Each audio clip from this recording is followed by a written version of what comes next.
Sound check.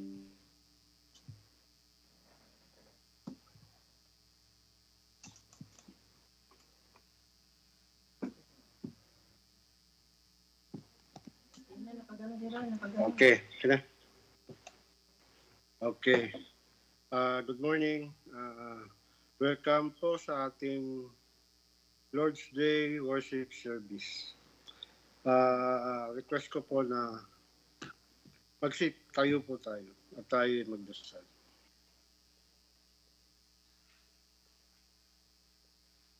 Okay. Let us pray. Panginoon, salamat po sa umagang ito, sa pagkakataon na binigay mo upang kami mahayagan, makarinig ng iyong salita. Panginoon, tanging salita mo lamang ang kailangan namin upang kami matuto, maituwid, at masanay sa katuwiran. Panginoon, inaamin namin na kami masama. Kami walang kakayahan na tumugon sa iyong kalooban. Ngunit sa grasya, sa iyong habag, kami sa buhay, kami ay nagkaroon ng puso na nagnanais na hanapin ka. Pusong nagnanais na mapalapit sa iyo. Panginoon, salamat. Salamat sa patuloy mong paggamit sa aming mga pastor na masusi nilang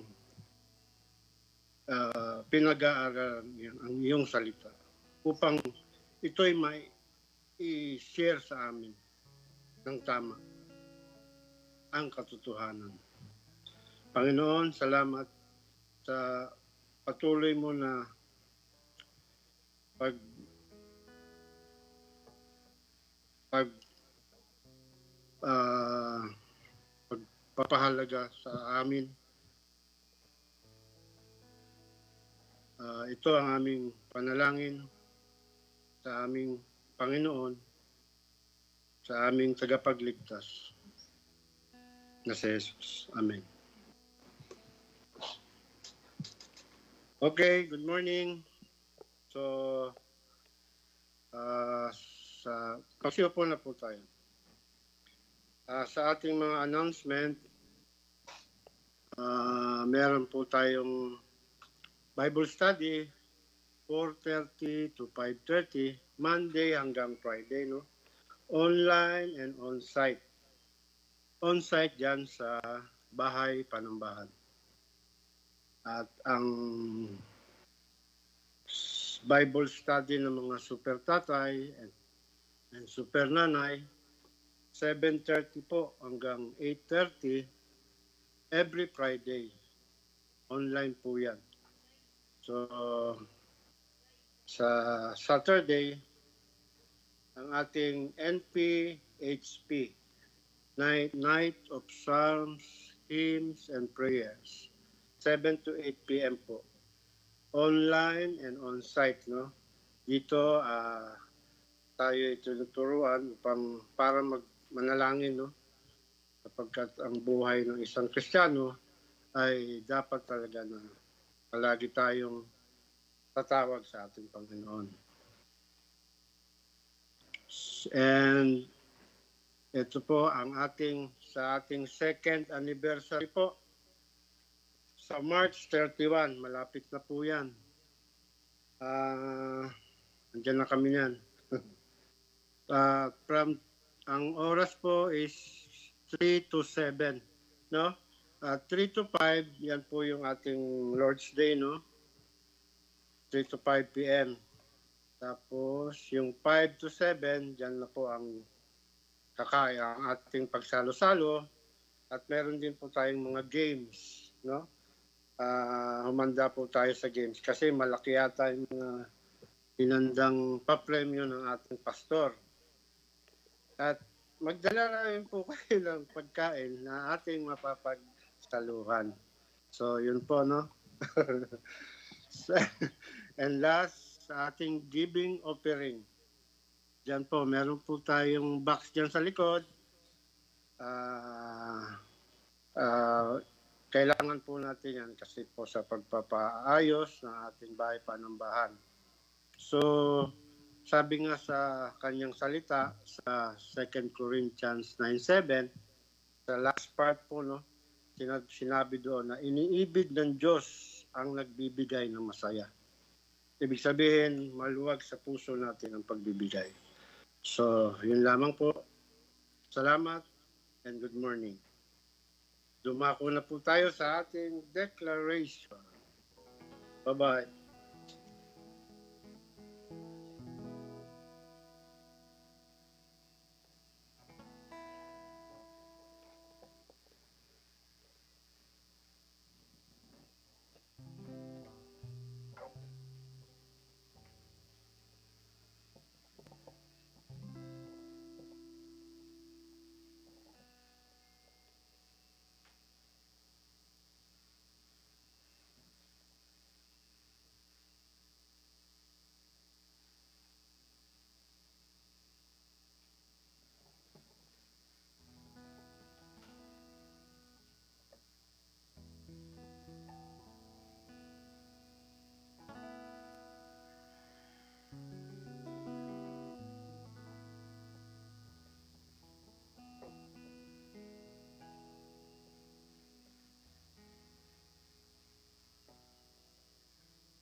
Hello, praise. Tayo po ay magsitayo.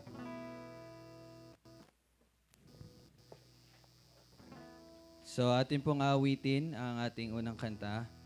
Ang title po is My Soul Will Wait. Alright? So, sa atin pong pag-awit nito, atin pong i-declare, no, ng ating Panginoon ang siyang ating kalakasan, kaligtasan, ang ating proteksyon, at higit sa lahat, siya ang ating Diyos na nagliligtas sa atin. So, let's sing this new song and let us pasalamatan natin ang Panginoon as we sing.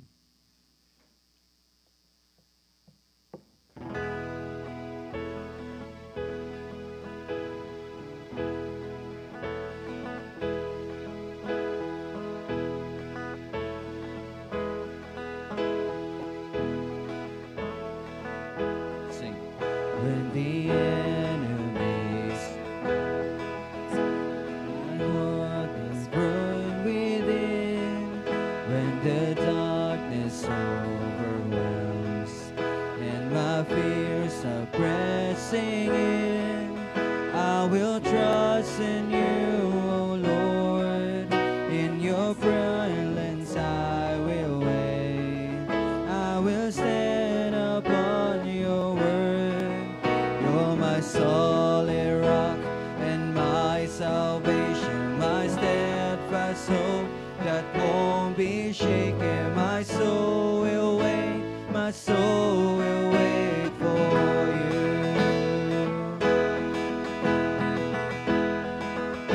Sing, you're my stronghold. You're my stronghold and my shield. In the midst of every threat, though the wicked never yield, they will vanish like a breath. Yes, I know the outcome sure. Satan's evil plans will fail. In your power I'm secure. Let's sing. You're my song. salvation, my steadfast hope that won't be shaken. My soul will wait, my soul will wait for you. Sing, you're my comfort, you're my comfort when I feel forsaken, my refuge and my sure foundation. My soul will wait, my soul will wait for you.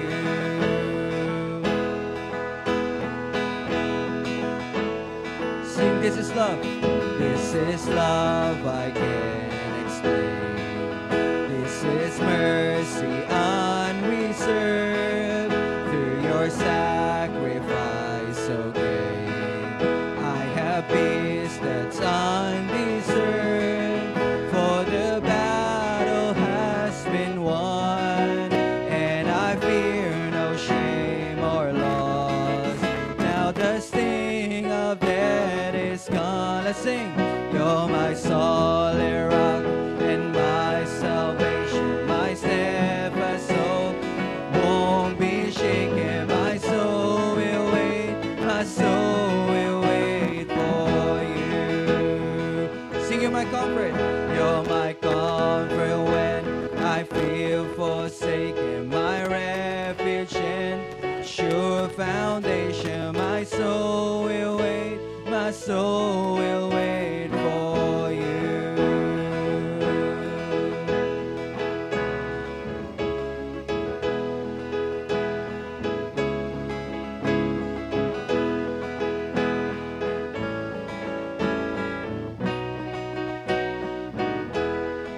Sing, pouring out. Sing. Pouring out our hearts before you. We will trust in you. Sing, perfect Savior. Perfect Savior, strong defender, we will trust in you. One more time. Pouring out our hearts before you, we will trust in you. Sing, perfect Savior. Perfect Savior, strong defender, we will trust in you.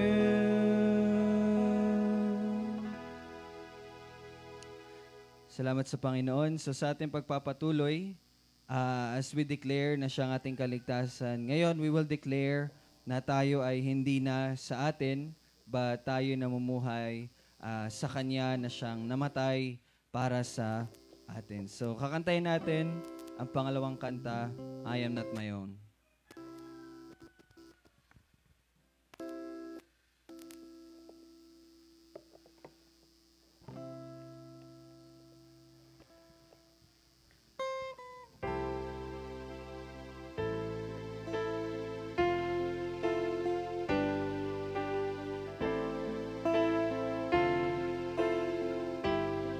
Let's sing. The one who made the heavens made my heart and soul. Before I drew a breath, I was loved and known. I am His creation, the Maker's masterpiece, and all that He designs will be done in me. See, my body is a temple of the living God.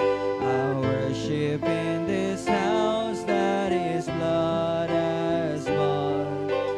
As I bear His image, oh may I not profane the holiness I hold in this earthly frame. Sing, I belong to the Lord. I am not my own. I belong to the Lord.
Amen?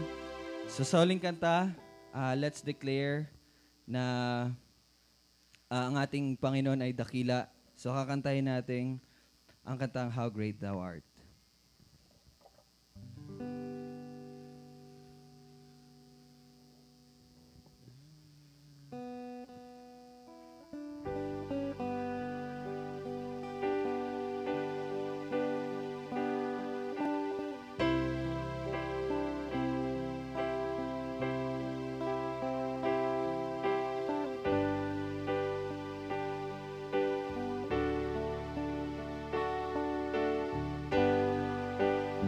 All together.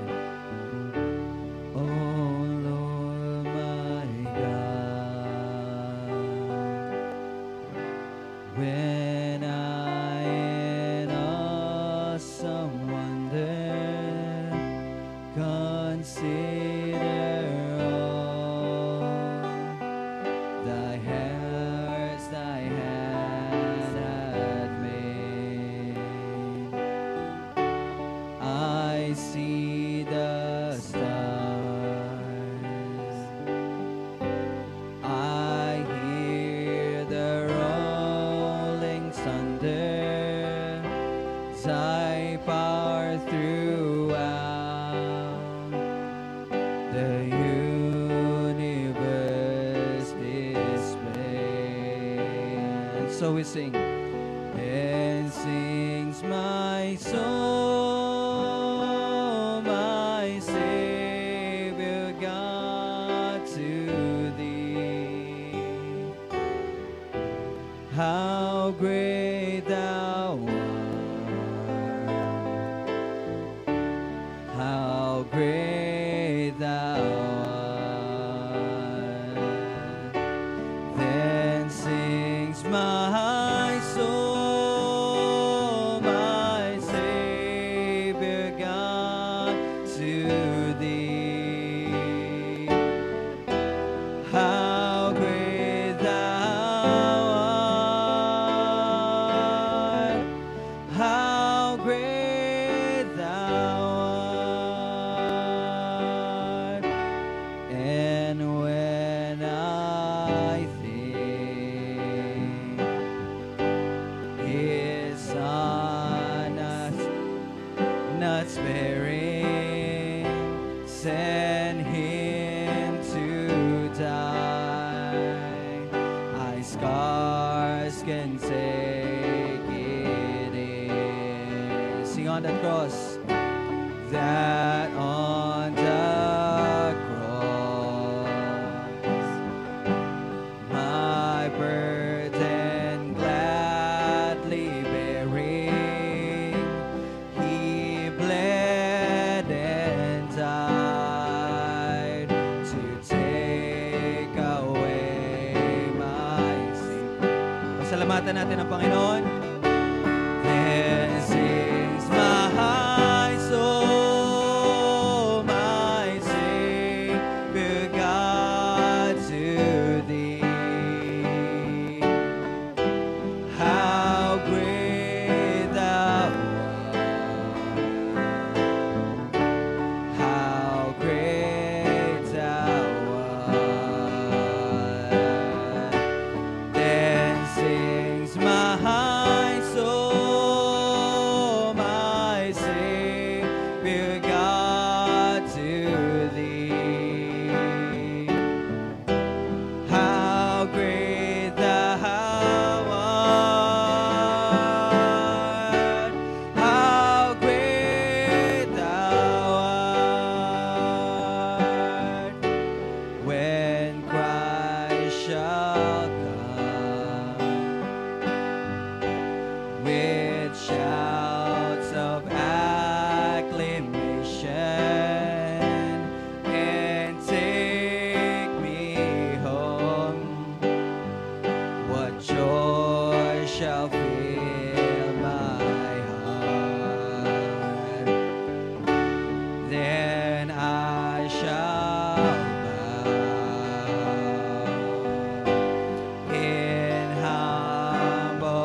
Tayo po'y magsiupo.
Di na bata si Janjan.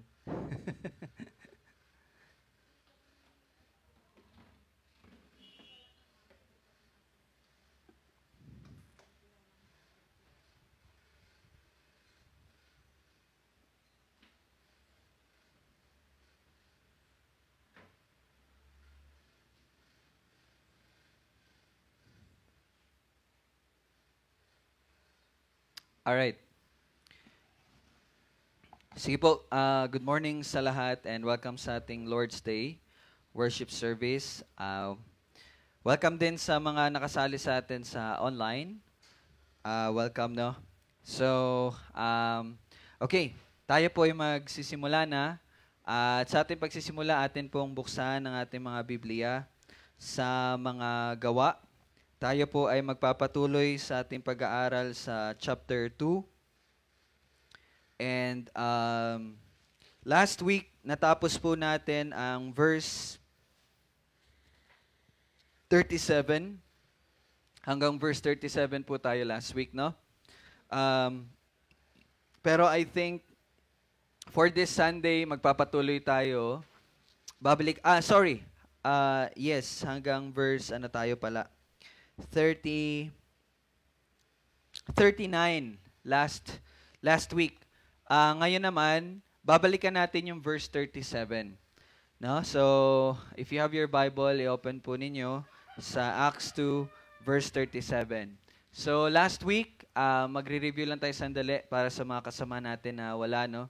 Nakaraang linggo po, atin pong napag-aralan kung paano po pinaliwanag ni Pedro yung sa mga Hudyo. Kung matatandaan niyo po, 'di ba, marami pong Hudyo na pumunta sa Jerusalem dahil po sila ay may kapistahan.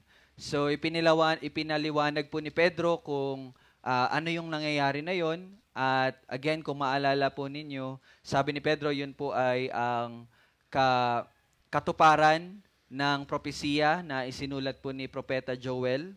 So yung nangyari sa kanila na sila po ay pinuspos ng Espiritu Santo. At pinaliwanag po ni Pedro na yung time na yon, yun na po yung pagsisimula ng tinatawag natin na Messianic Age. So sa atin po, kasi hindi tayo naghihintay sa Messiah, I mean, dahil hindi tayo Hudyo, hindi natin alam dati yung salitang Messiah. Para sa atin, ito na yung mga huling araw, kumbaga. No? Nasa mga huling araw na po tayo. And pinaliwanag niya, since nasa huling araw na, nasa Messianic Age na, siyempre, dapat kilala natin kung sino yung Messiah. No? At yung Messiah, ipinaliwanag niya na yun ay ang si Jesus na taga Nazareth. Diba yun yung ginamit ni Pedro? Jesus na taga Nazareth. And pinaliwanag niya bakit si Jesus na taga Nazareth ang Messiah. So una, pinaliwanag niya yung kamatayan ni Jesus. No? So pinaliwanag niya doon na siya yung pinatay nila. No? Pinatay nila na iyon po ay ang pasya at ayon po sa paunang kaalaman ng Diyos. At kung makikita nyo po, yun po ay pasya at paunang kaalaman ng Diyos. Bakit? Kasi mahalaga po ang kamatayan ng Messiah para sa ating mga kaligtasan. Dahil ang kamatayan niya, ang ibig sabihin ay ang paglilinis ng ating mga kasalanan. Kaya lang, hindi po nagtapos doon si Pedro. Pinaliwanag niya din na itong si Jesus ay hindi lang namatay bagkos siya rin po ay nabuhay. So paano niya yon pinaliwanag? Ginamit niya po yung mga awit. Natatandaan nyo? Mga awit po sa English is psalm. Okay? So mga awit. Pinakita niya doon, specifically ginamit niya yung chapter 16 na sinabi po ni David. And pinaliwanag ni Pedro na hindi po iyon patungkol kay David. Bakit? Kasi pinaliwanag, kung matatandaan niyo po, no, pinaliwanag ni Pedro na si David po ay nanatiling patay. At makikita natin, sabi niya, makikita natin yung mga labi ni David sa kanyang himlayan. No? And so, napaliwanag niya na hindi si David yung tinutukoy ni David nung sinabi niya yon sa mga awit chapter 16, bagkus inilalarawan ni David, 'di ba? Kung matatandaan niyo may verse doon na bilang propeta, 'di ba? Sinabi ni Pedro na si David bilang propeta, inihayag niya kung ano yung nakita niyang mangyayari sa Mesiya or sa Kristo. At anong mangyayari? Kung matatandaan niyo may verse doon na hindi siya hahayaan sa Tagalog kasi hindi siya hahayaan na manatili sa kabulukan. So yun yung sa Tagalog. Ibig sabihin, hindi siya hahayaan na mananatili na bilang patay. So, mahalaga po ang pagkabuhay ni Jesus. Bakit? Kasi sa kanyang pagkabuhay, tayo po ay inaring ganap. Ano nga yung inaring ganap? Sa English, justified. Pag sinabing justified, ibig sabihin, clear na yung yung kasalanan mo. Bayad na. Officially, bayad ka na. Ito, ginagawa ko itong example sa kala Nanay Pearly. No, yung Bible study natin. For example, nagnakaw si John ng 1,000. Ibig sabihin nun, 1 linggo. For example lang pag nagnakaw ka ng 1,000, makukulong ka ng 2 linggo or 1 buwan. So kapag ikaw nakulong and then nagawa mo na yon, 1 buwan ka nang nakulong, legally speaking, cleared ka na. Ibig sabihin, inaring ganap ka na, justified ka na, okay na, pwede ka nang lumabas. You see? Ang pagkabuhay po ng ating Panginoong Hesus ay napakahalaga po sa ating justification or pag-aaring ganap. At dahil nabuhay si Jesus, lahat ng nananampalataya sa Kanya ay inaring ganap niya na sa harapan ng Diyos.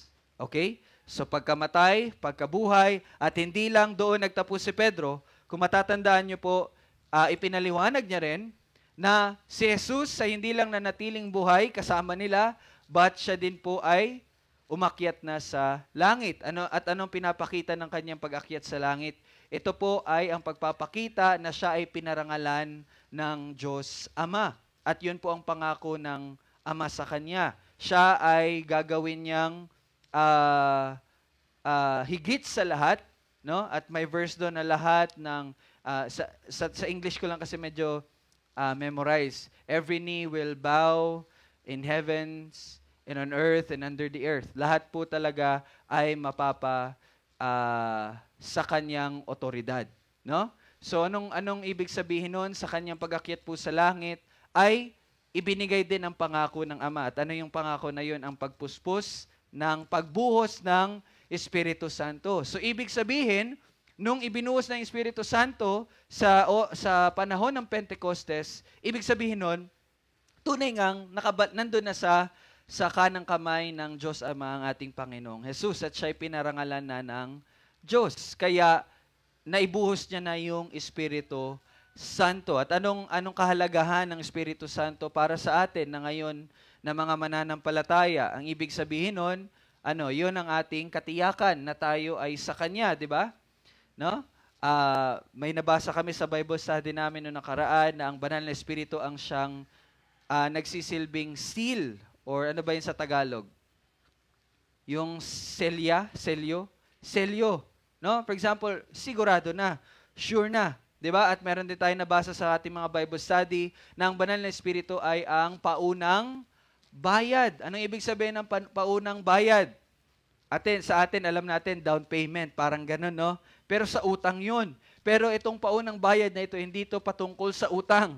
Okay? But paunang bayad, ibig sabihin ito ay katiyakan natin na ibinigay ng Panginoon ng banal na Espiritu. Ibig sabihin, ibibigay niya talaga kung ano yung inihanda niya. At ano yun? Ang buhay na walang hanggan. So yun ay pinaliwanag ni Pedro, kung ay inyo pong matatandaan. And then, sa ngayong umagang ito, ang ating pag-uusapan po ay yung naging reaksyon ng mga nakikinig na Hudyo. And by the way, meron pong estimate kung ilan po yung mga Hudyo na nandun. Around 500,000 Hudyo na nagtipon-tipon. 500,000 to 1 million. Kasi imagine, di ba, sila po ay nagmula sa iba't ibang bahagi ng mundo, iba't ibang bansa. So napakarami po. Full pack po yung Jerusalem. Di ba?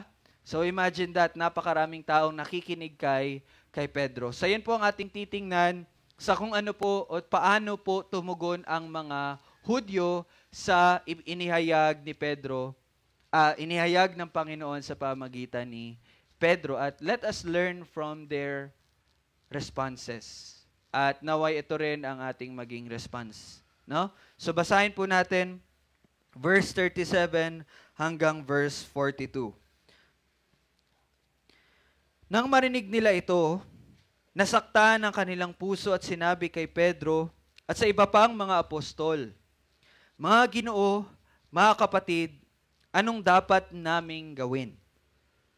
At sinabi sa kanila ni Pedro, "Magsisi kayo at magpabautismo ang bawat isa sa inyo sa pangalan ni Hesukristo upang mapatawad ang inyong mga kasalanan. At tatanggapin ninyo ang kaloob ng Espiritu Santo. Sapagkat ang pangako ay para sa inyo at sa inyong mga anak at sa lahat ng nasa malayo, bawat isa na tinatawag ng Panginoon nating Diyos sa Kanya." Sa iba pang maraming salita ay nagpatotoo siya at hinimok sila na sinasabi, "Iligtas ninyo ang inyong sarili mula sa baluktot na lahing ito." Kaya't ang mga tumanggap ng kanyang salita ay binautismuhan at nagdagdag ng araw na iyon ang may 3,000 kaluluwa. Nanatili silang matibay sa turo ng mga apostol at sa pagsasama-sama sa pagpuputol-putol ng tinapay at sa mga pananalangin. So dito po tayo, ito pong ating pag-aaralan sa umagang ito at naway maturuan po tayo kung paano po mamuhay ang isang taong may tunay na pananampalataya.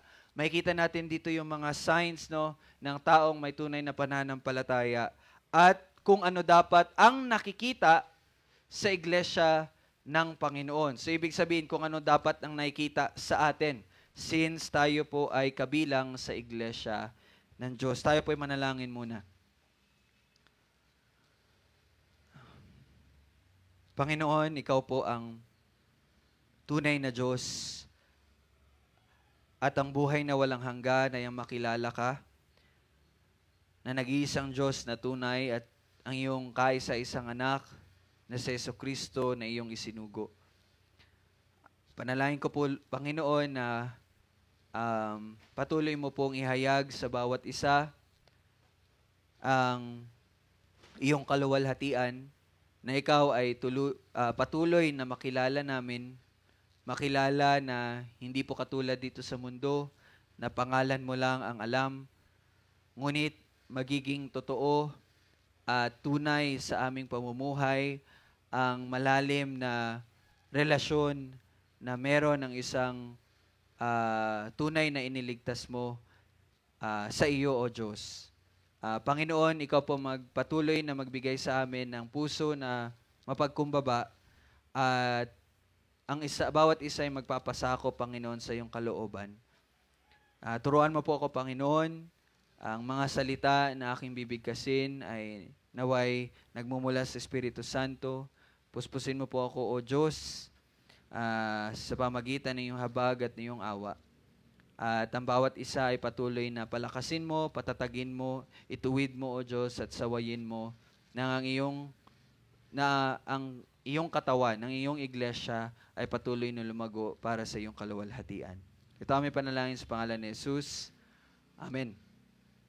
So, now, balikan po natin yung verse 37. Ano bang sinabi sa verse 37? Sabi diyan, nang marinig nila ito, nasaktan ang kanilang puso. And last week, I remember atin na pong napag-usapan, no, itong particular na salitang nasaktan. So ito pong salitang nasaktan ay galing po sa Greek word na, ano nga yun? Greek word na kataniso. Kataniso. No? Na ang ibig sabihin po ay sa English, no? Ibig sabihin niya, to pierce thoroughly. Thoroughly. Sa Tagalog, tumagos, kumbaga, ng tagos talaga. Sobra-sobra. Parang ganun po, no? And another part of the meaning is to agitate violently. Ibig sabihin po nun, pag nagdulot siya sa kanila ng labis na pagkatakot at pagkapangamba. At ito po ay agarang nangyari sa kanila. Biglaan lang, no? Imagine, no, nag-ano lang sila doon, tapos bigla nagsalita si Pedro, at nung narinig nila, yun na po yung naramdaman nila. Siguro matatanong po natin, bakit gano'n na lang yung kanilang naramdaman? So meron pong mga dahilan, iba't ibang dahilan. Na kung atin pong babalikan, yung tagpong iyon, sila po ay pumunta sa Jerusalem para po gawin nila yung taunang kapistahan na meron po sila. Ginagawa nila kung ano yung nakasanayan na nilang gawin. Kasi imagine, every year po yun. Tapos, isang araw, meron silang ipinako. No? One day, isang araw, meron silang ipinako. Kasi akala nila yung taong iyon ay, lumalapastangan sa pangalan ng Diyos.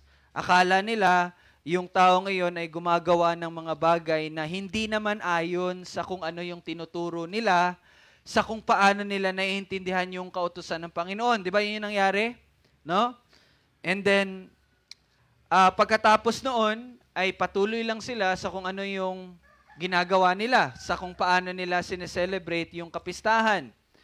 At isang araw, biglang may naghayag sa kanila na sinasabi, pinatayin nila ang Misaya. No? Imagine that, no? Parang normal lang nila ginagawa yung kapistahan. Then one day, may isang tao na titindig sa kanilang harapan at magsasabi na pinatay nyo ang Misaya. No? At siguro, mas natakot sila dahil siguro most of them, yung nandoon, parte sila nung nagsabi na ipako yan sa krus, no? Ipako yan sa krus. At maybe, some of them na nandoon ay nagsasabi din na ilabas or pakawalan ninyo si Barabas. Natatandaan niyo yung mga tagpong iyon?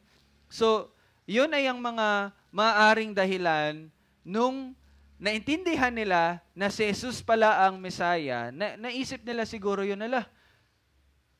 Isa ako doon sa mga sumigaw. Isa ako doon sa mga nag-udyok na iipako yung taong iyon. Unknowingly, siya pala ang Kristo.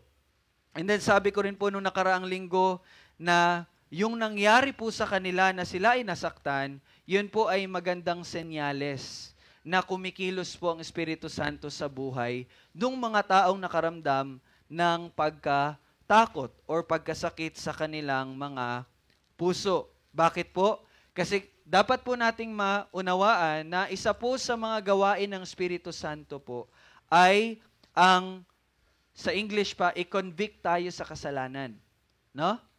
Sabi dyan sa John 16, verses 8 to 9, at pagdating niya, sinong niya to? Ang Espiritu Santo.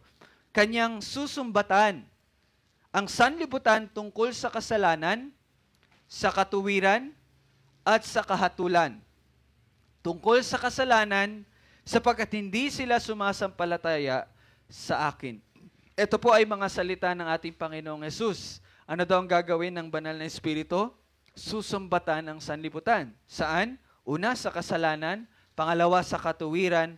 Pangatlo naman, sa kahatulan. Sin, righteousness, and judgment. Okay? So, ito ay nangangahulugang pagpapaunawa po ng Espiritu Santo sa isang tao na ng kanyang pangangailangan ng kaligtasan dahil siya ay nagkasala. Ngunit, by the way, ulitin ko lang po, no, isa po sa gawain ng Espiritu Santo na ipaunawa sa isang tao na kailangan niya ng kaligtasan.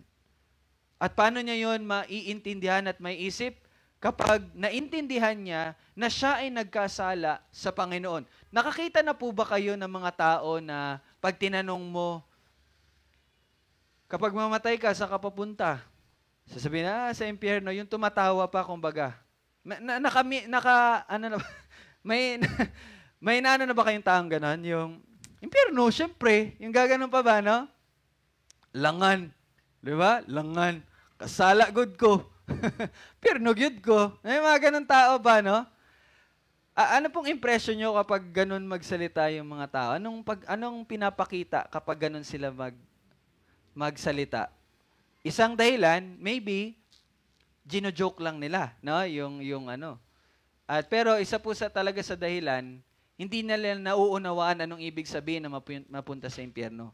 Hindi nila nauunawaan na ang isang tao ay mapupunta sa impyerno dahil siya ay nagkasala sa Panginoon. Hindi nila yun naunawaan. Hindi nila naunawaan kung ano ang kasalanan. Okay? Kaya ganun sila magsalita. I-joke lang nila yan. You see?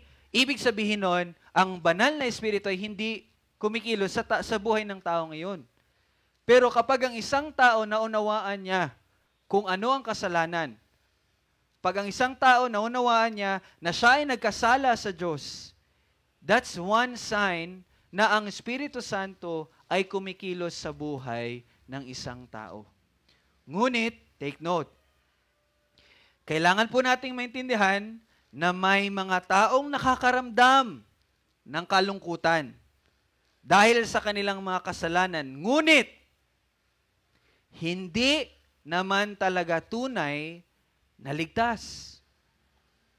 Okay? Bakit po? Dahil may dalawa pong klase ng kalungkutan. So ito po ay mababasa natin sa 2 Corinthians chapter 7 verse 10. Anong sabi doon? Sapagkat ang kalungkutang naayon sa Diyos ay nagbubunga ng pagsisisi tungo sa kaligtasan na hindi ipagdaramdam. Subalit, ang makasanlibutang kalungkutan ay nagbubunga ng kamatayan. So you see, meron dalawang klase ng kalungkutan. Sa English, sorrow. Ang makasanlibutang kalungkutan ay dahil po sa takot sa mga parusa o yung tinatawag natin na consequences dahil sa kasalanang ginawa or nagawa. Isang halimbawa po nito, si Judas Iscariote. Siya ay nalungkot. Nalungkot po si Judas. Kala nyo, hindi po nalungkot si Judas? Sobrang nalungkot po siya. Paano po natin masasabi na nalungkot si Judas? Di ba matatandaan nyo po, ibinalik niya yung pera. Ilan yon? Magkano yun? Pilak. 30 pirasong pilak. Ibinalik niya. Imagine, Judas is napakagahaman sa pera.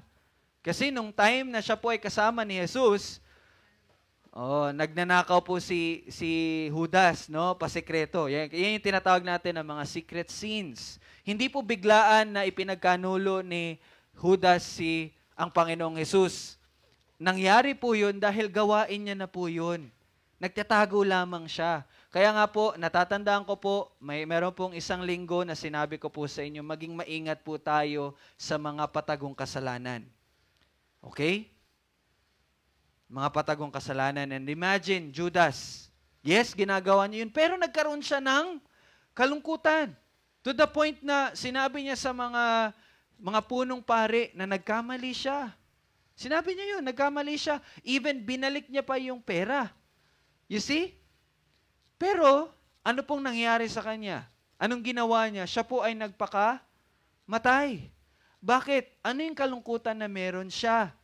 Yung kalungkutan po na meron siya ay kalungkutan dahil kanyang naisip na siya ay pumatay sa isang inosenteng tao. Yun ang kanyang naunawaan. Yun ang kanyang napagtanto. Yun yung kanyang na-realize. Pero, hindi niya po na-realize na si Jesus ay Kristo. Na si Jesus ang Panginoon. Yes, nalungkot siya. Pero hindi niya na-realize na si Jesus ang Panginoon. Iba yung naisip niya. So anong makikita natin doon? That's a good example ng isang kalungkutan na galing sa mundo, na normal sa mga tao. Akala nyo yung mga taong walang Diyos, hindi yan nalulungkot, hindi yan nagigilty kapag sila gumawa ng kasalanan. Nagigilty din po yan sila. Pero yung kalungkutang iyon ay hindi makakapagligtas sa kanila dahil yun ay kalungkutan na nagmumula sa sarili or makasanlibotang kalungkutan. Now, ano po yung example nito? Makinig po kayong mabuti. Sa panahon natin, ang iilan sa mga halimbawa nito ay yung mga, listen, humihinto sa ginagawang mali or humihinto sila sa kasalanang ginagawa nila dahil sila ay nahuli. Okay? Isang example nito, huminto sila sa paggawa ng mali dahil nahuli sila. At kalaunan ay bumabalik sa parehong gawain. Okay? Alam nyo bakit sila po huminto? Dahil nakaramdam sila ng lungkot. Bakit sila nalungkot? Dahil nahuli sila. At takot sila na meron, yung takot na meron sila ay hindi takot sa Panginoon. Bagkus takot sa mga tao na kasama nila. Kaya't sa sandaling panahon, hihinto yan. Kasi nga, nahuli nga. Takot sila na pagalitan, takot sila na kung ano yung magiging reaksyon ng mga tao sa kanilang nagawa, kaya hihinto sila. Kaya lang, kalaunan ay babalik ulit sa ganong kasalanan. Isa yan sa senyales, tinatama ang mali dahil nahuli, ngunit kalaunan ay babalik.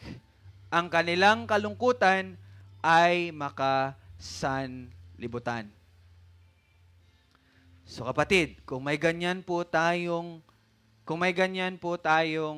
mga gawain, yan po ay hindi kalungkutan na nagmumula sa Diyos.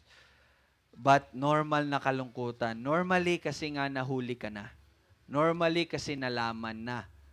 Kaya iiyak-iyak kunuhay, no? Kunuhay, iiyak-iyak kuno, magmumukmuk kuno, kasi nga, kasala ako, yung pala, sa tao lang pala nakatingin. Kasi nahuli sila. Ngunit, ang kalungkutang buhat sa Diyos, ay ang kalungkutang nauunawaan na ang kanilang pagkakasala ay direktang paglabag, hindi lang sa mga kautusan ng Diyos, bagkus paglabag sa kabanalan mismo ng Diyos. Dahil ang Diyos ay kinakamuhi ang kasalanan. Maaaring ito po ay mapagtanto ng isang tao dahil, okay, pwede po na dahil nahuli, kaya doon po nila na-realize. Meron din pong ganon. One example is si Pedro. Nahuli si Pedro. Caught in the act. Ano yung testigo? Yung mga manok, tuktulaok sila. Ibig sabihin, ginawa talaga ni Pedro yung ganong kamalian.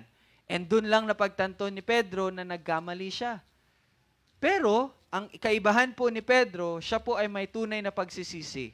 Bakit? Kasi pagkatapos po nun, yun po ay nagbunga ng totoong pagsunod sa Panginoon. And look who's talking. Sino nagsasalita ngayon? Sino yung nagsasalita na binabasa natin ngayon? Si Pedro. Yun yung isang halimbawa ng tunay na kalungkutan. Kalungkutang nagmumula sa Diyos. Ito po ay, ito yung mga hindi na hinihintay na sila ay mahuli. But sa moment na nagawa nila yung kasalanang iyon, sila po ay nakakaramdam ng kalungkutan dahil alam nila kung sino yung nakatingin sa kanila. Hindi ang tao, but ang Diyos. Na sila, naunawa nila na sila ay lumabag talaga sa kabanalan ng Panginoon. At yun ay magdudulot ng pagsisisi. Ibig sabihin, repentance. Tatalikod ka na kahit hindi ka pa nahuhuli. Okay? At isa pa sa mga tanda nito ay yung pagsisisi na nagmumula po sa paghahayag ng salita ng Diyos. Dahil kung matatandaan niyo po yung 2 Timothy 3:16, ang salita ng Panginoon ay kinasihan niya at mapapakinabangan saan? Meron po akong ifo-focus, pagsaway at pagtutuwid. So you see, kapag po tayo ay nag-aaral ng kanyang salita, kapag po tayo ay nagbabasa ng kanyang salita, tayo po ay sinasaway at tayo po ay itutuwid kung tayo man po ay may mga ginagawang kasalanan. At in response to that, mga awit chapter 1, ang kanyang kaligayahan ay ang kautusan ng Panginoon. Diba? Ibig sabihin siya ay tumutugon sa kung ano man ang sinasabi ng salita ng Panginoon. Ibig sabihin, ang taong may kalungkutan na buhat sa Diyos ay tumatalikod sa kanilang kasalanan habang sila po ay nag-aaral, nagbabasa ng salita ng Diyos. And when the Lord convict them of their sins, kapag inihayag sa kanila na mali ang ginagawa mo, they will turn away from it. You see? Kaya ganyan po kahalaga ang pag-aaral ng salita. So sa madaling salita, kung tayo po ay hindi natin binibigyan ng halaga ang salita ng Panginoon, ibig sabihin po, malayo po tayo or siguro imposible na magkaroon po tayo ng pagsisisi. Yun pa lang, ang hindi pagbibigay ng halaga sa salita ng Panginoon, isa na po yan sa senyales na delikado po tayo. Okay? Kaya ito po ay maging paalala sa bawat isa sa atin na ang mga taong hindi nagpapahalaga sa salita ng Diyos ay wala ring tunay na kalungkutan na ang ibig sabihin sila ay walang tunay na pagsisisi o repentance. Kasi how can you come? Paano ka makakaramdam ng pagsisisi kung hindi ka naman hinahahayagan ng salita ng Panginoon? So, pwede kang malungkot, pero again, yan po ay makasanlibutan lamang. Kung walang conviction na nagmumula po sa Espiritu Santo, ay walang magbubunga na tunay na pagbabago. No? Sabi nga ni John MacArthur, conversion is the offspring of conviction. Ano ibig sabihin nun? Ang conversion, yung pagbabago po, ay bunga ng conviction. You see? So, we must be convicted first. Una, maintindihan dapat muna natin kung ano ang kasalanan at kung ano ang katayuan natin sa kabanalan ng Diyos. And hindi natin yan maunawaan kung hindi natin naunawaan kung ano ang kasalanan. So, conviction is very important. Okay? Hanggat hindi nagiging mapait at kasuklam-suklam ang kasalanan sa atin, hindi tayo susunod sa Panginoon. Take note of that. Hanggat hindi nagiging mapait ang kasalanan, hanggang ang kasalanan ay matamis pa rin para sa atin, hindi tayo susunod sa Panginoon. Hanggat ang kasalanan ay ang ating kaligayahan, hindi tayo susunod sa Panginoon. You see? That's very important for us to know kung ano ang kasalanan. Very important for us to know kung gaano kasuklam-suklam ang kasalanan sa harapan ng Diyos. At again, hanggat hindi natin yan naunawaan, hanggat iniisi-isi lang natin, gaya nga po ng sabi ko kanina, hanggat katulad tayo ng mga taong nagsasabi, Pierno, kasala, good ko. Siyempre, may nagawa kasalanan. Yung ganong pag-iisip, yung hindi natatakot sa pagsasabi na nakagawa ako ng kasalanan. Hanggat hindi tayo natatakot sa ganyan, gagawa pa rin tayo ng kasalanan. Ngunit ang pinagpahayagan ng Espiritu Santo ay maiintindihan ang paggawa ng kasalanan ay pagre-rebelde sa Panginoon. And take note of this, walang binuhay ng Panginoon ang mamumuhay na rebelde sa Kanya. Sa mga tuwid, ang isa sa senyales na ang isang tao ay tunay na may pananampalataya ay merong conviction of sin. That's the first sign.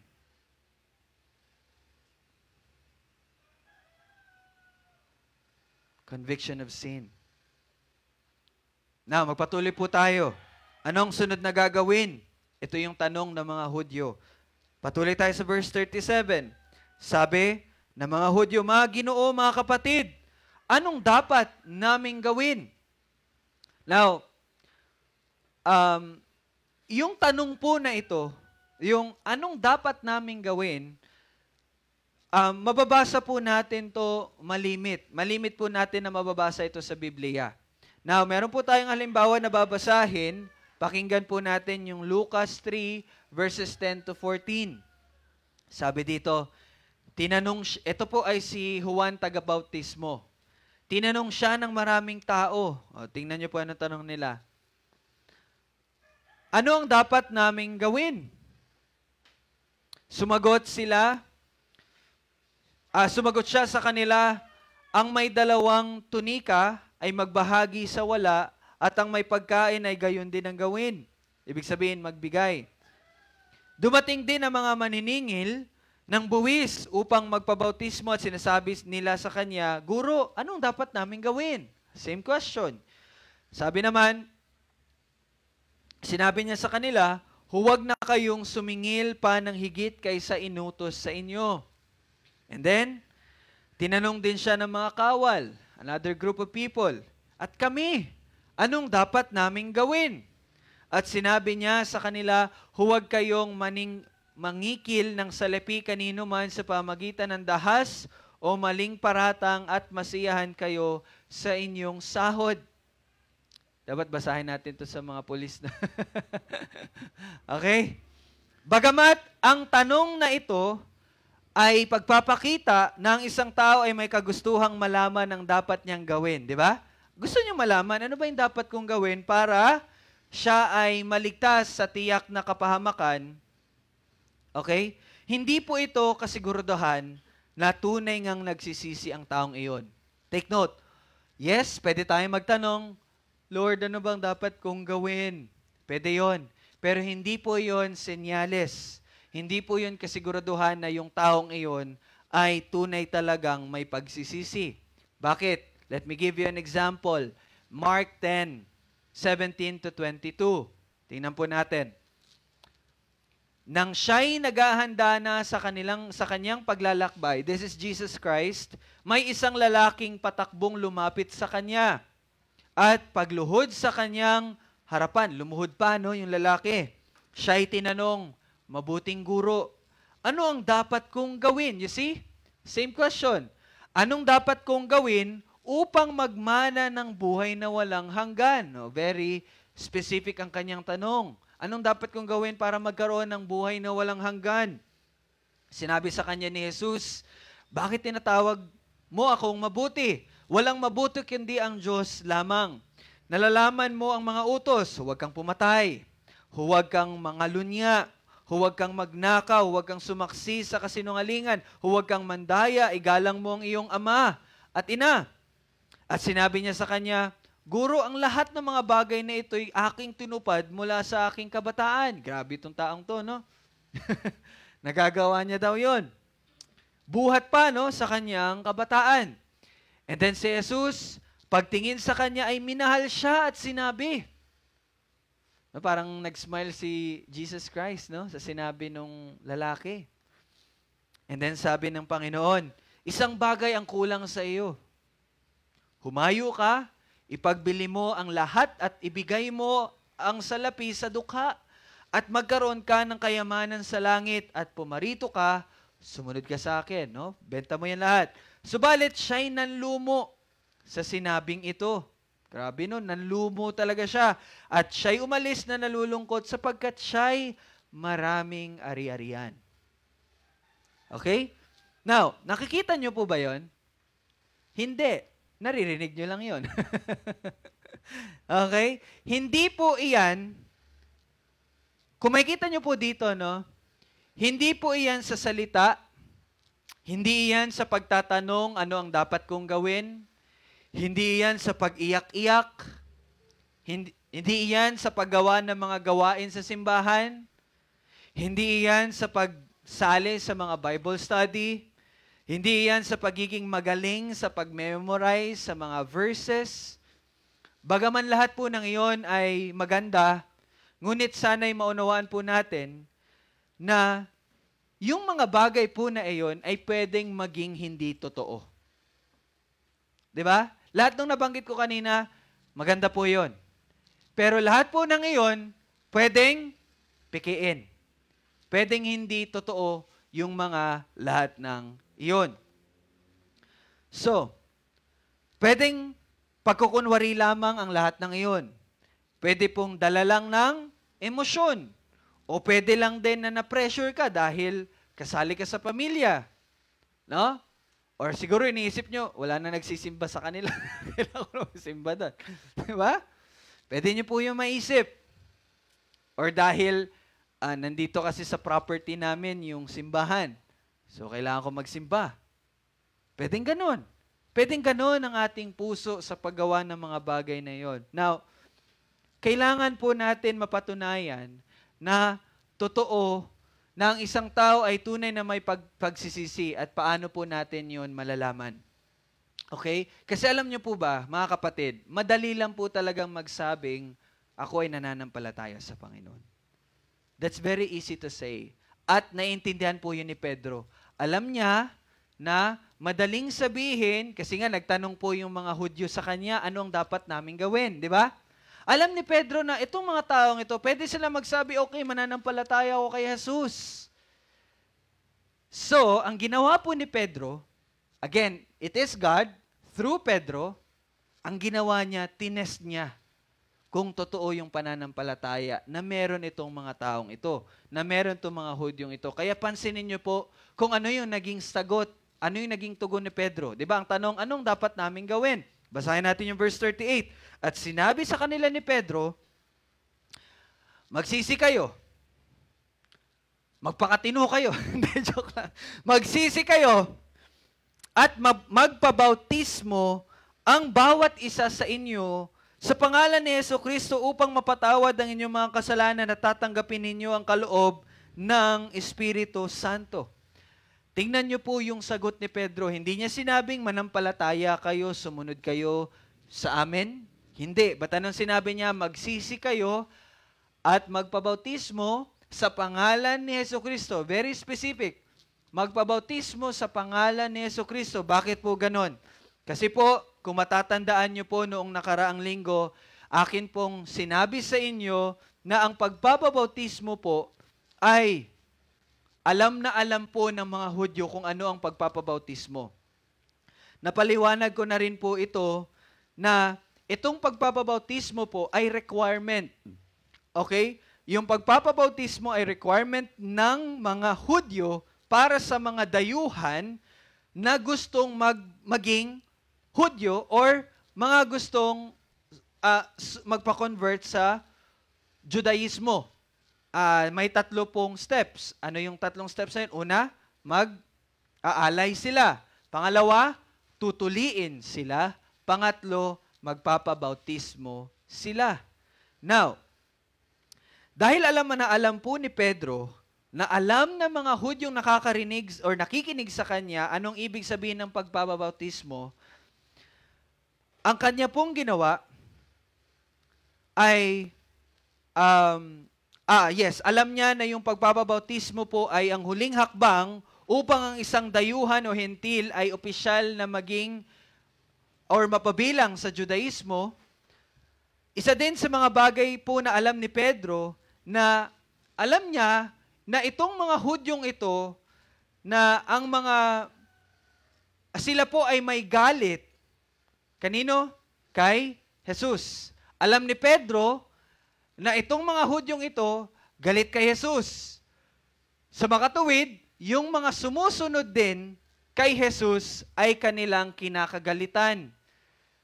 Ibig sabihin, yung mga sumusunod po kay Jesus, kanila din pong uusigin. Kaya nga 'di ba nung namatay po si Jesus Christ, ano po yung ginagawa ng mga alagad? Tandaan niyo anong ginawa nila? Sila po ay nagtago. Hindi sila lumalabas. Bakit? Kasi alam nila na sila po ay uusigin din. Alam nila na sila ay sasaktan. So alam yun ni Pedro.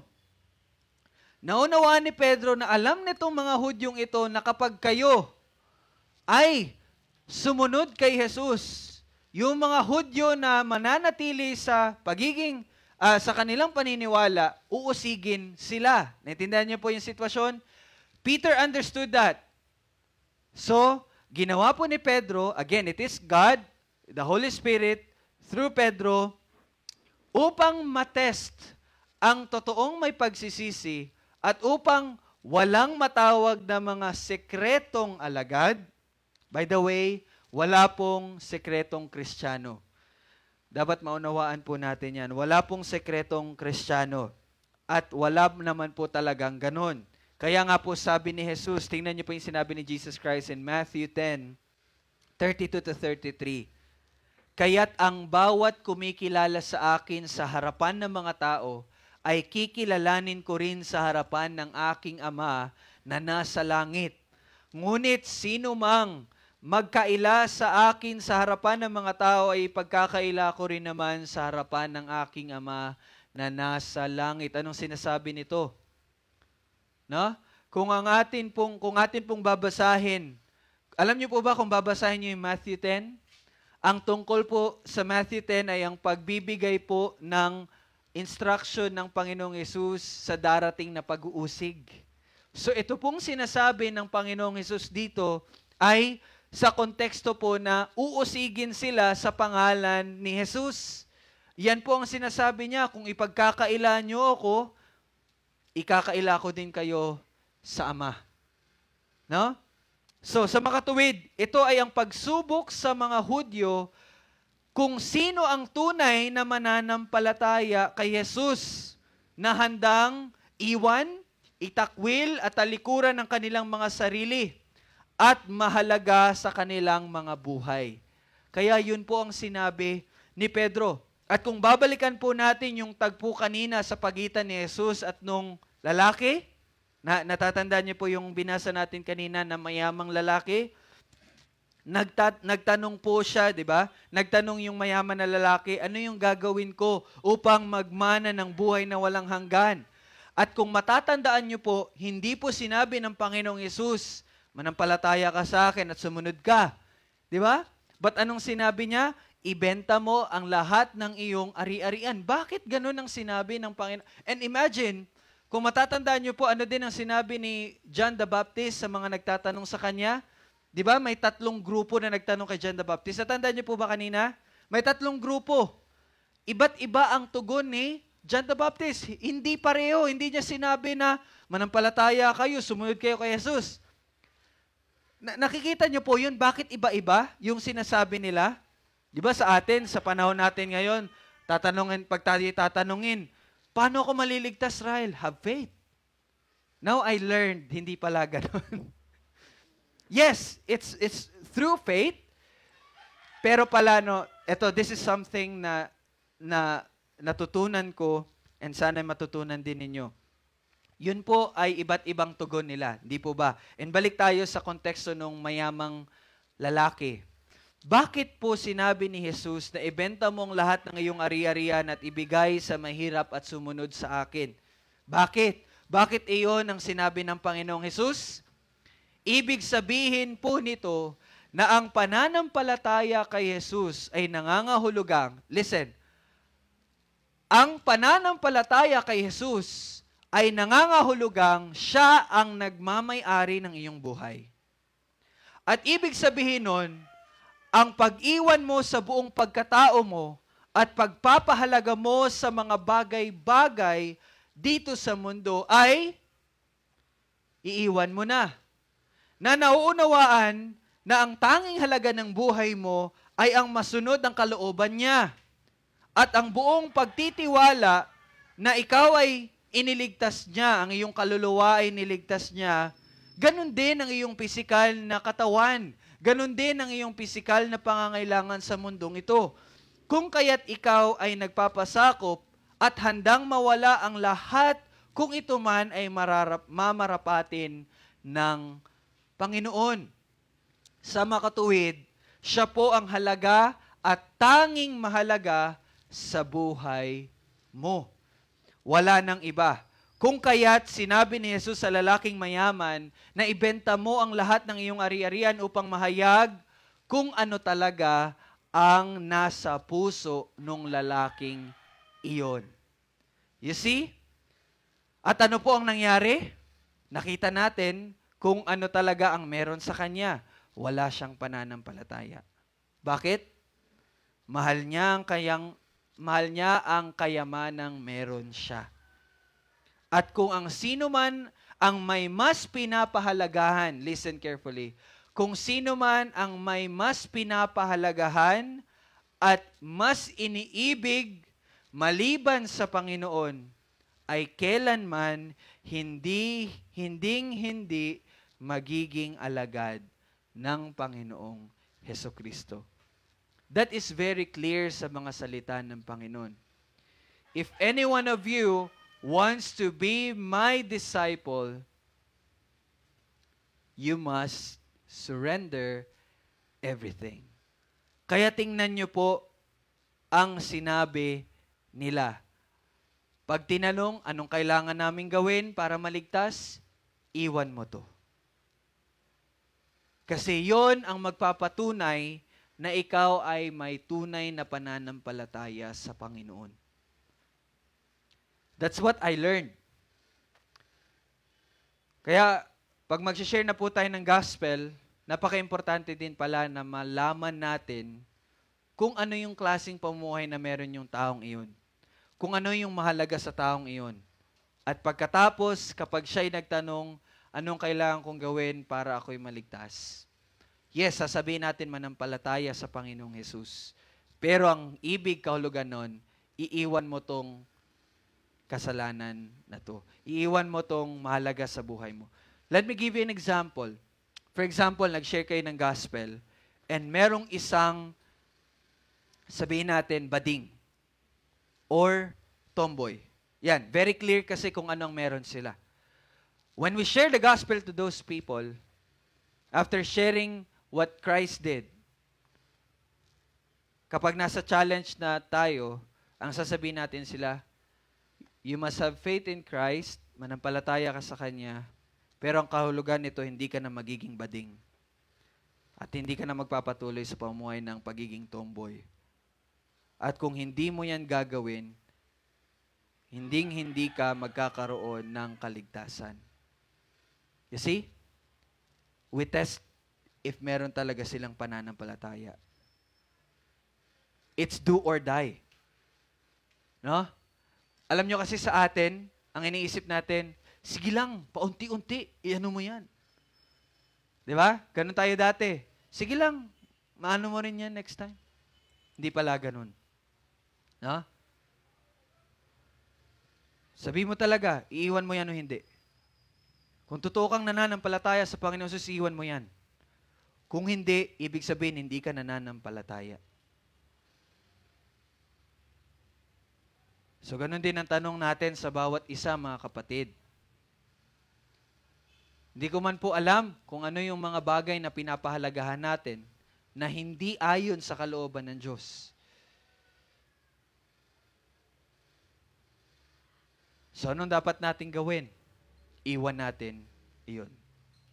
Iwan mo yan. Kung hindi mo yan iiwan, then, you probably not have faith.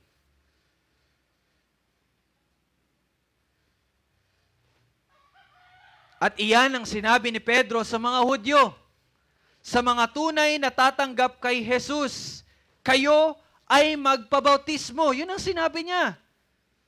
Ihayag ninyo sa harapan ng humigit kumulang 250,000 Hudyo na nandirito na itatakwil nyo ang Judaismo.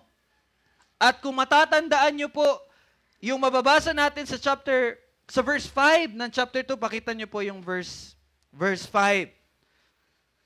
Ano yung description sa mga taong ito? Sila ay tinatawag na mga relihiyosong Hudyo, ibig sabihin, hindi po ito sila yung mga nakikita lang natin sa pier na parang pawala-wala lang.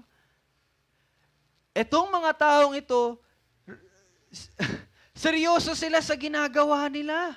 Seryoso sila sa pagsunod nila sa Judaismo. Imagine, gagasto pa sila, no? Galing sila sa Roma, galing sila sa ganito-ganyan, gumasto pa sila, lumakbay sila ng ilang araw, in-stop muna nila yung mga business nila, in-stop muna nila yung mga pag-aano nila, pumunta sila doon to celebrate. And imagine yung kapistahang ito, it takes about 50 weeks. 50 weeks. 50 days. Imagine 50 days. Tayo nga, isang araw lang, hindi makapagbenta, hindi makapagtrabaho.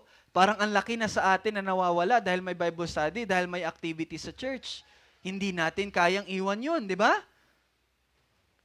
Pero pagdating sa school, pagdating sa work, ang galing-galing natin. Di ba? I-give up pa natin yung ibang bagay para lang sa school. Madali nating i-give up. You see, pero itong mga taong ito, itong mga Hudyong ito, alam nila, I will stay to Jerusalem for 50 days. So stop muna yung business ko, ha? Imagine 50 days. Imagine kumikita sila ng 1,000, 2,000 sa isang araw. So imagine kung gaano kalaki yung hindi nila kinikita. Pero tayo, di ba? Pwede namang umabsent. Pwede namang hindi umano. Pero hindi, kasi mahalaga to. You see? Pero mas pipiliin pa nating wag mag-Bible study, wag mag-aral, basta maka-attend doon sa sinasabi. Di ba? Wala tayong mintis. Pero ito, mga relihiyosong Hudyo to. Listen carefully. Mga relihiyosong Hudyo. Pinapahalagahan nila kung ano yung kanilang pinaniniwalaan. At ano ang sabi ni Pedro? Itakwil nyo yan. Iwan nyo yan. Magpabautismo kayo sa pangalan ni Jesucristo. Ngunit, iyan ang halaga na kanilang dapat talikuran na magpapakita ng tunay na pananampalataya. Ito ang pangalawa sa senyales ng isang tao ay mananampalataya. Ano yun? He understood the cost. Naintindihan niya yung cost.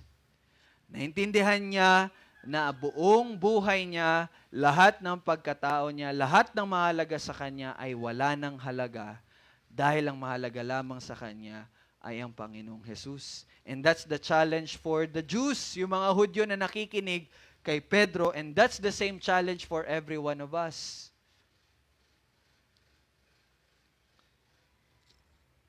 Pero kung iisipin po natin na may kakayanan po tayong gawin iyon, nagkakamali po tayo.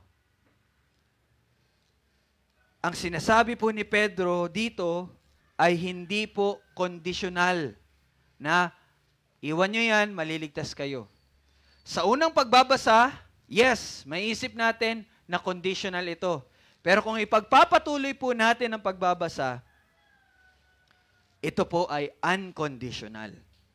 Ibig sabihin po, magagawa nila iyon, magagawa nila yung sinabi ni Pedro sa kanila dahil natanggap na nila ito. Baliktad po. Hindi po gagawin nila iyon para matanggap nila yung sinasabi nilang paano ba kami magkakaroon ng buhay na walang hanggan.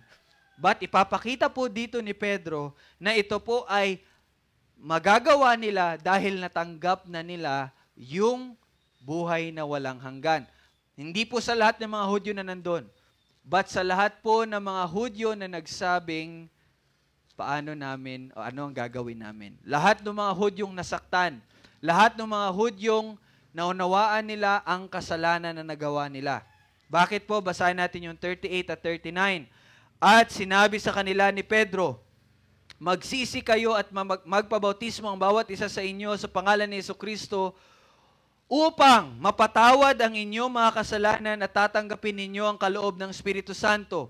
Sapagkat ang pangako ay para sa inyo at sa inyong mga anak at sa lahat ng nasa malayo, bawat isa na tinatawag ng Panginoon nating Diyos sa kanya. Now, listen carefully. Anong sabi ni Pedro? Upang. Di ba? Upang mapatawad kayo. Now, kung babasahin natin to sa Tagalog, maiisip natin, magpabautismo muna kayo upang, ibig sabihin, gawin nyo muna ito para ang maging resulta ay mapatawad kayo. But you know what? Yung salitang upang dito sa orihinal na pagkasulat, ito pa ay mula sa Greek word na, hindi ko lang alam yung pronunciation again, eis or eis, nang ibig sabihin po ay dahil sa. Dahil sa. So, ibig sabihin, mas mainam po na basahin natin ito na ganito. Magpabautismo kayo sa pangalan ni Jesucristo dahil sa kapatawaran